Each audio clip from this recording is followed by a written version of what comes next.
December 17, 1944. General George S. Patton stood at the map in his headquarters in Luxembourg.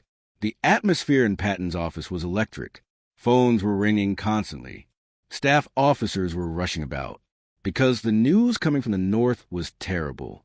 A day earlier, the Germans had launched a massive attack in the Ardennes forests. 3 Panzer armies had charged at American lines from behind a curtain of fog and snow. They had advanced 60 kilometers in the first 24 hours. American units had scattered. Communication lines had been cut, and now thousands of American soldiers were under siege. Patton didn't see this as a disaster. On the contrary, he saw it as an opportunity. The German Panzers had finally come out of their trenches. Now, there was a chance to catch them in open terrain. Third Army commanders were preparing an urgent plan. Patton's order was clear. Turn the entire army 90 degrees, point it north, hit the Germans on their flank. Fast, ruthless, decisive. The movement order had been given within 72 hours. Staff officers had looked on in disbelief. Turn an army 90 degrees, in the middle of winter, under a snowstorm, in 72 hours? It seemed impossible. But they knew Patton. When he said impossible, it got done. Late at night, the phone rang. On the other end of the line was General Omar Bradley. His voice was tense. He was wanted in Verdun. Tomorrow morning, Eisenhower was holding an emergency meeting. The tone in Bradley's voice was disturbing. This wasn't just a tactical adjustment. Something big and bad was going to happen. Patton lit a cigar and turned to the map. To the north were 1st Army and 9th Army. Both were under Bradley's command. A total of 300,000 soldiers. Now they had become the target of the German attack. But Patton had question marks in his mind. What would Eisenhower change? What decisions would he make? And most importantly, how would these decisions affect 3rd Army? When morning came, Patton would learn the answers, and he would hate what he learned. Before continuing the story, please hit the like button. It helps us reach more people with these forgotten stories. If you're new, subscribe and turn on notifications. Now, let's get back to the story. December 19th, 1944, morning hours. In the cold French barracks of Verdun, one of history's most critical military meetings was beginning. In the room were Eisenhower, Bradley, Patton, and other senior commanders. Everyone was tense. The atmosphere was heavy because the decisions made would shape not only the battle in the Ardennes, but also the future of the American-British alliance. Eisenhower stood up and explained the situation. The German attack had split the American front in 2. Bradley's headquarters was in the south. To the north were 1st Army and 9th Army, but Bradley had no communication with them. Telephone lines had been cut.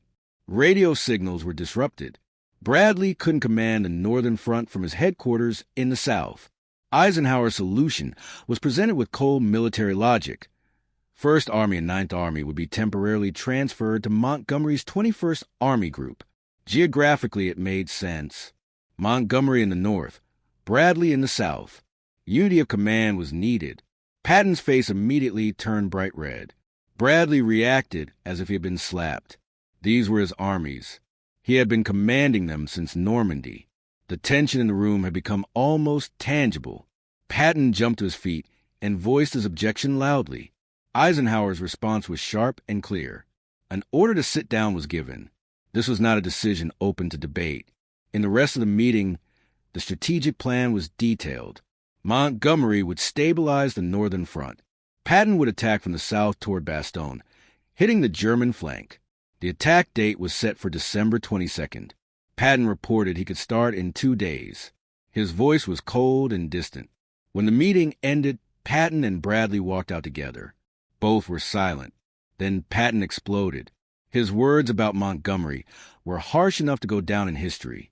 That British chicken thief, he said. That defeated, slow-moving, conceited Brit. Bradley was tired and reminded him of political realities. But Patton wasn't listening. The Americans had been winning the war since Normandy. Their soldiers were dying. Their tanks were burning. And now was Montgomery going to come and steal this victory? Patton's anger wasn't just an emotional outburst. Deep down lay a strategic concern. Montgomery would come, move slowly, reorganize everything, stop counterattacks, and demand patience. Meanwhile, the Germans would strengthen. Patton saw this, and he couldn't accept it. His promise to Bradley was definite. He would liberate Bastogne in 2 days and show Montgomery how American generals fought. That same evening, when Patton returned to his headquarters in Luxembourg, his staff officers had never seen him like this. Usually Patton was energetic and excited before battle, but this time was different. It was a mixture of anger, disappointment, and determination. He explained the situation briefly and sharply. Eisenhower had given 1st Army and 9th Army to Montgomery. That British charlatan now commanded 300,000 American soldiers. The silence in the room was heavy. Officers looked at each other. No one knew what to say. This wasn't just a change of command. This was a blow to the pride of the American army. Patton pointed Bastogne on the map and explained his plan. Officially, they would attack on December 22nd, but Patton wouldn't wait for this date. Preparations would begin immediately. Every hour of waiting meant one more hour of torture for the men at Bastogne, while Montgomery sat drinking tea in the north. 3rd Army would fight. Patton's plan was based on a maneuver unprecedented in history. 3 corps would turn north, strike German defensive lines, hit the units besieging Bastogne from behind. A 90-degree turn in the middle of winter under enemy pressure. No army had done this. Now it would happen. Plans were detailed until late at night. Logistics calculations were made. Unit movement routes were drawn. Patton paused for a moment and turned to his chief of staff. He knew what Montgomery would do in the north. Nothing. He would sit, say they would strengthen the defensive line, claim they would fix logistics, announce they would prepare for a counterattack. And finally, when Patton drove the Germans back, he would come and say the plan was his. But Patton's anger wasn't just at Montgomery. He was also angry at Eisenhower. Eisenhower was a good man, but politician-minded. To keep Churchill happy, he had given 300,000 American soldiers to an incompetent Brit. This wasn't war, it was diplomacy. The most bitter truth was this. Eisenhower knew. He knew Montgomery's abilities were limited, but he would still protect him, because the alliance was important. But what about the soldiers? Weren't they important? This question echoed in Patton's mind. December 20th, 1944. When Montgomery arrived at the Northern Front, American officers were in uncertain anticipation. But what came was a much colder encounter than they expected. When Montgomery entered 1st Army headquarters, the atmosphere changed instantly. The man who entered the door attracted attention with his proud posture, cold gaze, and superior attitude. He gave brief salutes to American generals. There were no warm handshakes, no friendly conversations. He walked straight to the map room. General Courtney Hodges, commander of 1st Army, bore the weariness of days of fighting. His men were resisting the German attack. Casualties were heavy. Morale was low. And now Montgomery would come and evaluate their efforts. When Montgomery looked at the map, his reaction came harshly. He examined the American defense plans and immediately began rejecting them. Everything needed to be reorganized. The defensive line was too far forward. It should be pulled back. Reserves were wrongly deployed. They should be corrected. Counterattack plans should be canceled. American officers were in shock. The defensive order they had established at the cost of their lives for days was found inadequate by Montgomery. Fatigue could not be an excuse for disorganization. Discipline, planning, and patience were needed. Montgomery's approach created deep anger among American officers. When the meeting ended, the atmosphere at headquarters was ice cold. Officers were talking quietly with each other. Montgomery had treated them like children. Patton's warnings had proven correct. The news spread quickly. Montgomery had come to the Northern Front, and the first thing he did was throw American plans in the trash. He had canceled counterattacks. He had withdrawn units. And worst of all, he had acted as if the Americans were incompetent amateurs. When these developments reached south to Patton's headquarters, they didn't create surprise. Patton had expected exactly this. Montgomery didn't understand speed. He didn't grasp offensive doctrine. He was an old-type general. He had a World War I mentality. Everything had to be meticulously planned, every detail calculated, no risks taken. But this approach was contrary to the nature of modern warfare. Patton knew this. German generals knew it too. The only one who didn't know was Montgomery. The conflict between Patton and Montgomery wasn't just a personal enmity. It was a clash of two completely different war philosophies. And the Ardennes crisis ruthlessly exposed this philosophical difference. Patton's understanding of war was based on movement, speed, and aggression. For him, war was a dynamic process. Opportunities came and went. Enemy weaknesses were temporary. A general's duty was to seize these momentary opportunities, move quickly, and give the enemy no chance to think. Patton's tactical doctrine was simple: attack, attack, attack. Keep the enemy off balance. Don't let him breathe. A good plan now is better than a perfect plan later, because the enemy is also making plans. While you wait, he's getting stronger. Montgomery's approach, on the other hand, was based on methodology, preparation, and control. For him, war was a set-piece operation that needed to be carefully prepared. Every detail had to be planned. Logistics had to be perfect. Artillery support had to be overwhelming. Nothing should be left to chance. Montgomery had achieved success with this approach at El Alamein. He had prepared for months against Rommel, concentrated superior force, then launched an overwhelming attack. It had worked, and Montgomery had seen the success as a universal formula. But the conditions at El Alamein were different from the Ardennes. In Africa there was time. It was difficult for Rommel to receive reinforcements. Logistics worked against the Germans. Montgomery could prepare comfortably. In the Ardennes, however, the situation was completely different. The Germans were advancing rapidly. Every passing hour was working in their favor. American units were being besieged. Soldiers at Bastogne were freezing and getting wounded. Time was running against the Allies. In this situation, Montgomery's methodological approach meant disaster. Spending the day on reorganization was allowing the Germans to strengthen their positions. Planning the counterattack for months meant leaving besieged units to die. Patton saw this, and he was going crazy. The first thing Montgomery did upon arriving at First Army was to stop ongoing counterattacks. American units were pressuring the German flank. They were gaining momentum. But Montgomery had seen this as disorganized progress. He had stopped it. When Patton received this news, he had punched his desk. The Americans were winning and Montgomery had stopped them. This was madness. This was betrayal. But Montgomery's logic was consistent within its own framework. Disorganized progress was an open target for German counterattack. First stabilize the line, then launch a planned offensive was more logical. It could take months, but success was guaranteed. Patton's counterargument was simple. We don't have that much time. December 21st, 1944.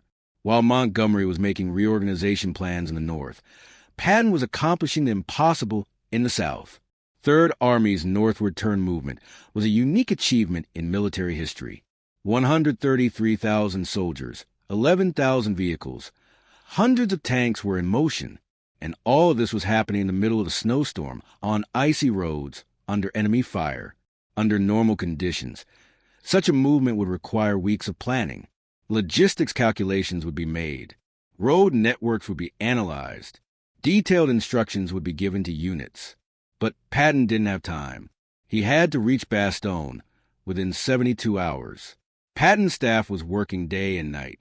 Movement orders were prepared within minutes. Units were reorganized instantly. Fuel and ammunition were deployed forward. This process, which looked like chaos, was actually controlled madness. On the morning of December 22nd, Patton's 3 corps went on the offensive. 4th Armored Division, 26th Infantry Division, and 80th Infantry Division struck German lines. Initial resistance was tough. The Germans were prepared, but American pressure didn't let up. Patton stood at the map in his headquarters for hours. Progress reports were coming in. Every kilometer gained was marked. Every tank loss was noted. Patton waited impatiently. Meanwhile, what was Montgomery doing in the north? Exactly what Patton had predicted. Nothing. Montgomery was holding meetings at 1st Army and 9th Army headquarters. He was examining defensive lines. He was reading logistics reports. He was preparing reorganization plans. but he wasn't attacking. American officers were getting impatient. In the south, Patton was fighting. He was advancing toward Bastogne.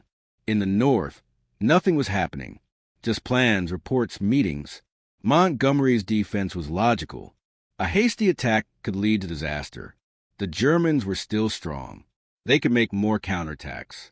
Patience was needed, but in the eyes of American officers, this defense was an empty excuse. The real reason was Montgomery's lack of courage. He didn't accept risk.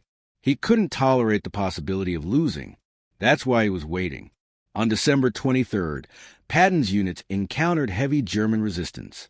Progress slowed. Casualties increased. But Patton didn't give the order to withdraw.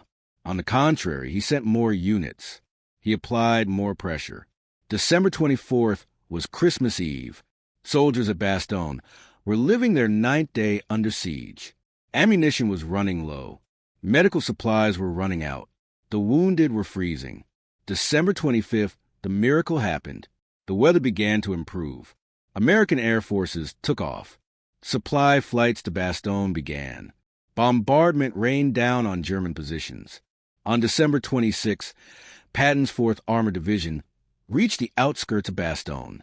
The German siege ring was broken. Communication was established. Help was on the way. Patton had done this in more than 72 hours, but he still did it. He had accomplished the impossible. Meanwhile, Montgomery was still reorganizing in the north. January 7, 1945, when Montgomery stood before the microphone in the British press tent, Patton was reviewing routine reports at his headquarters in Luxembourg. The Ardennes battle wasn't over yet, but the crisis had been averted. The Germans were retreating. Allied lines were being reestablished. Then the news came. Montgomery had held a press conference. He had talked about the Ardennes battle, and what he said was catastrophic. When Patton got hold of the press conference transcript, his face turned red. His hands began to tremble. Every sentence he read increased his anger. Montgomery had portrayed the Battle of the Bulge as a difficult operation he himself had managed. He had said American units were disorganized. He had claimed that he came and brought the situation under control. He had implied that British leadership saved the Americans. Patton threw the transcript on the desk. Everyone in his office fell silent. Patton's anger was almost like a physical presence, filling the room. There were 19,000 American soldiers who died in the Ardennes. Thousands more were wounded. Patton's Third Army had saved Bastogne by performing an impossible maneuver in a snowstorm under enemy fire.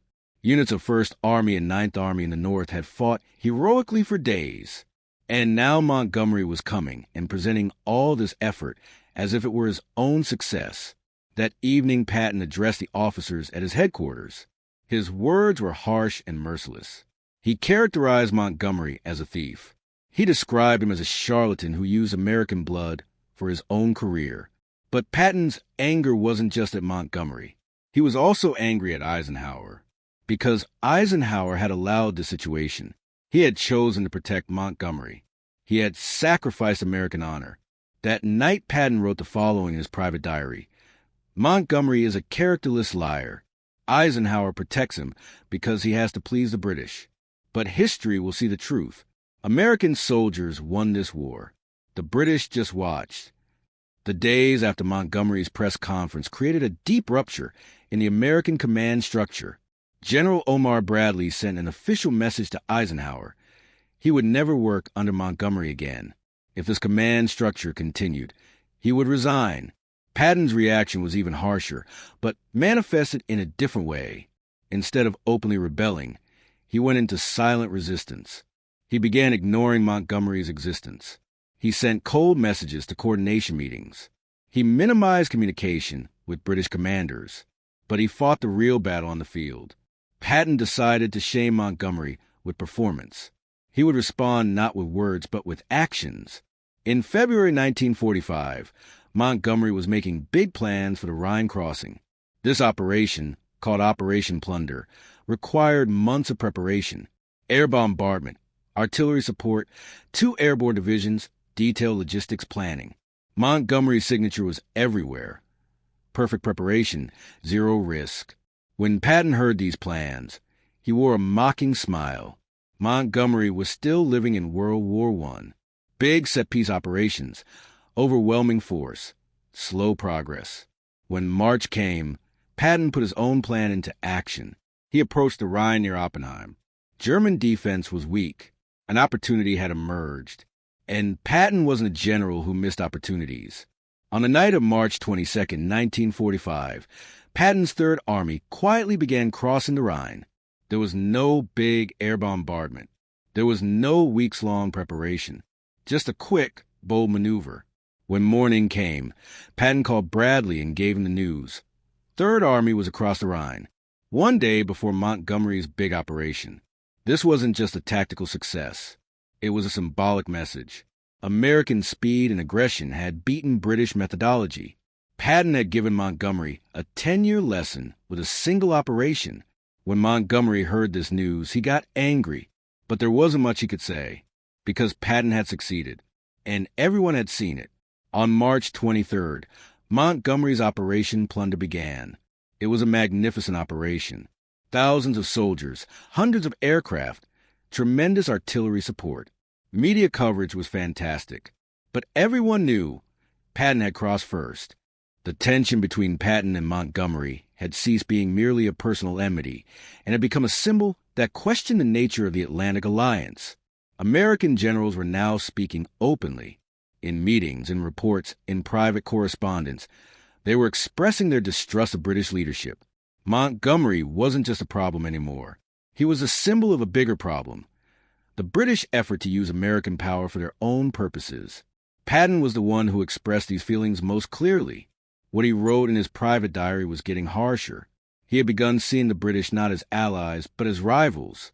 He believed the real purpose of the war was not just to defeat the Germans, but to establish American supremacy in the post-war world. This perspective might have seemed extreme, but it wasn't entirely baseless. Churchill's strategic goals didn't always align with American interests. The British gave priority to the Mediterranean, the Balkans, imperial interests. The Americans wanted direct assault on Germany, quick victory, going home. Montgomery was a human manifestation of this conflict. He represented British methodology, British priorities, British arrogance. And American generals were no longer tolerating this. Eisenhower was trying to manage this tension, but it was getting harder and harder. On one side was Churchill, constantly defending Montgomery, trying to protect British interests. On the other side were his own generals, now refusing to work with the British. The January 1945 crisis had clearly shown this. Eisenhower had been forced to choose between protecting Montgomery and losing his own generals. And in the end, he had chosen the American side. This choice was a critical moment that shaped the post-war world order. The balance of power had definitively shifted to America. Britain was now the junior partner. Churchill knew this and was suffering. Patton, meanwhile, was quietly celebrating his victory. Montgomery's prestige had been broken. British influence had diminished. American military doctrine had proven its superiority. When the war ended, the story of Patton and Montgomery was told in different ways. British history books presented Montgomery as a hero, the great commander who saved the Ardennes, crossed the Rhine, conquered Germany. American history books told a different story. Patton was the hero, the general who saved Bastogne, crossed the Rhine first, advanced fastest into Germany. The truth was somewhere between the two. Montgomery was a talented general. He was successful in organization, planning, set-piece operations. His victory at El Alamein was real. His contributions to the planning of D-Day were important. But as a character, he was filled with flaws. His arrogance, his disrespect toward his allies, his tendency to steal others' successes isolated him. Patton, meanwhile, was a brilliant tactician. He was unparalleled in speed, movement, aggression, but he too was not flawless. His indiscipline, political ignorance, uncontrolled anger damaged his career. The conflict between the two wasn't just personal. It was a clash of two different military cultures, two different war philosophies. The British approach was a careful, methodological, risk-avoiding approach. Centuries of empire management had shaped this mentality. Minimize losses, guarantee certain success, be patient. The American approach, on the other hand, was aggressive, innovative, open to risk. As a young nation, America preferred to act rather than wait. Speed was an advantage. Courage was a virtue. A good plan done now was better than a perfect plan later. The Ardennes crisis dramatically revealed this difference. Montgomery came with his methodological approach, reorganized, waited. Patton came with his aggression, moved, saved. History showed who was right. Patton's Third Army saved Bastogne. American mobile warfare doctrine worked. Montgomery's careful approach was too slow to save besieged soldiers. Today, in military academies, the Ardennes crisis is studied, and the lessons taught are clear. In coalition wars, leadership is not just military skill. Cultural sensitivity, ego management, respect for allies are critically important. Montgomery failed in these lessons. He went down in history as a brilliant tactician, but was remembered as a poor ally. Patton, meanwhile, left a more complex legacy. Controversial, undisciplined, difficult to control, but on the battlefield he was an unparalleled leader. And on that cold December day, when he learned that Montgomery would take the northern front, what he said perfectly summarized his character. Angry, disappointed, but determined. He would respond not with words, but with actions. And he did. If this story affected you, please hit the like button. Every like helps us reach more people with forgotten stories. Subscribe and turn on notifications. Leave a comment right now and tell us where you're watching from. America, United Kingdom, Canada, or Australia. This community is spread all over the world, and every viewer here plays a role in ensuring history is not forgotten. Thank you for watching.